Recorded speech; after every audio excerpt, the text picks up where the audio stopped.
यामुरुल्लाहु बिहिमा इलल जन्ना, दोवें जन्नत टुर जाओ भाई, दोवें हुक्म देगा। यामुरु अमर यमर तक तक इसका मतलब होता है हुक्म देना, हुक्म दे चलो जन्नत च नस जाओ, चलो फयामुरुल्लाहु ताला बिहिमा इलल जन्ना, चलो जन्नत में चले जाओ, अमर फरमाएगा। अब वो दोनों बंदे अल्लाह से ये पूछेंगे, अर्ज करेंगे कि रब्बना बिमस्तअनल जन्ना वलम नामल।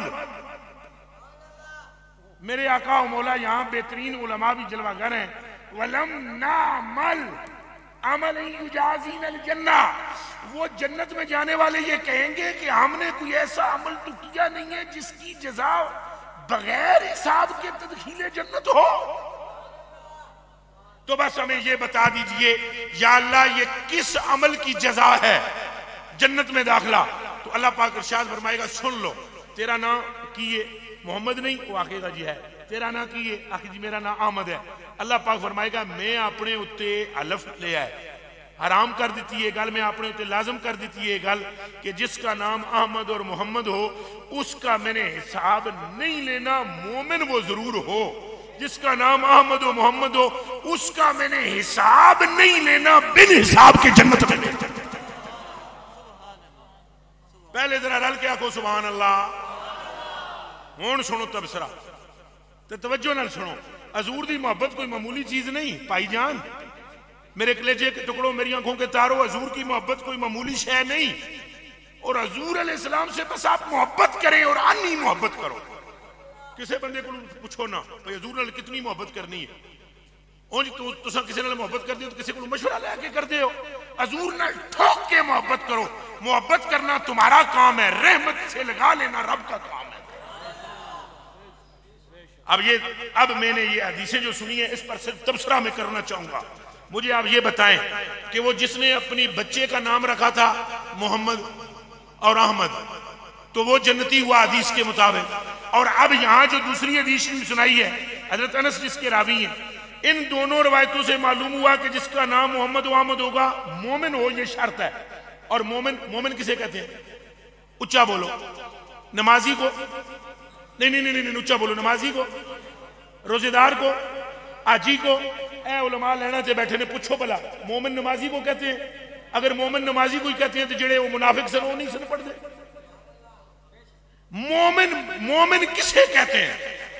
हजरत इमाम आजम अबू हनीफा रज़ी अल्लाह तआला अन्हु ने फतवा दे दिया। इमाम आजम अबू हनीफा, ये मदरसा है इसलिए यहां ये बात कर रहा हूं। इमाम आजम अबू हनीफा रज़ी अल्लाह तआला अन्हु ने फतवा दे दिया कि आमाल जुज़वे ईमान नहीं, आमाल जुज़वे ईमान नहीं। ये फतवा इमाम आजम अबू हनीफा का। और शोर मच गया, पूरी दुनिया में खुलबुली मच गई।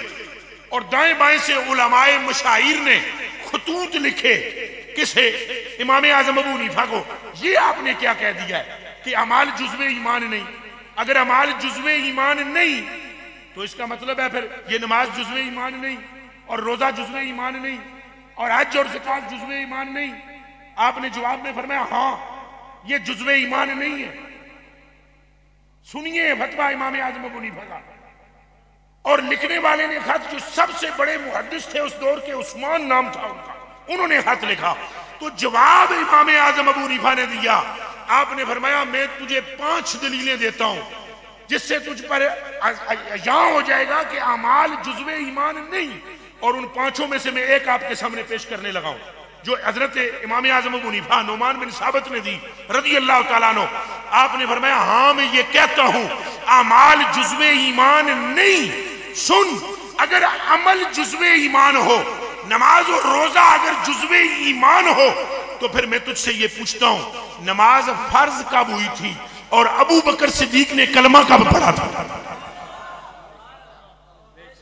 नमाज फर्ज कब हुई थी और सिद्दीक अकबर ने कलमा कब पढ़ा था? तो यकीनन नमाज बाद में फर्ज हुई, कलमा सिद्दीक ने पहले पढ़ा।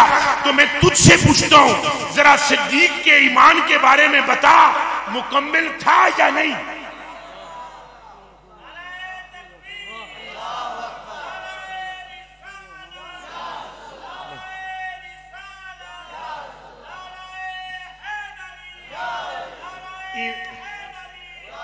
तो तो मुकम्मल था कि नहीं? तो तू यकीनन कहेगा कि सिद्दीक अकबर का ईमान, अल्लाह अकबर। हजूर ने फरमाया वल्ला बिल्ला तल्ला सुम्मा वल्ला बिल्ला तल्ला, फरमाया मैंने ख्वाब में देखा मेरी पूरी उम्मत को एक पलड़े में रखा गया और दूसरे पलड़े में मुझे रखा गया, फिर वजन किया गया। फरमाया मेरा वजन पूरी उम्मत पर भारी था, फिर मैं नीचे उतरा और सिद्दीक अकबर को उस पलड़े में रखा गया और दूसरी पलड़े में पूरी उम्मत थी। जब वजन किया गया तो सिद्दीक अकबर का वजन भारी निकला। पूछने वालों ने किसी और मौके पर मुस्तफा करीम से पूछा कि ये सिद्दीक के जिस्म का वजन था। फरमाया उस रब की कसम जिसमें मोहम्मद की जान है, ये सिद्दीक का वजन नहीं था, सिद्दीक के ईमान का वजन। समझ में बात आई है? ये वजन किसका था? सिद्दीक के। बिस्मिल्लाह।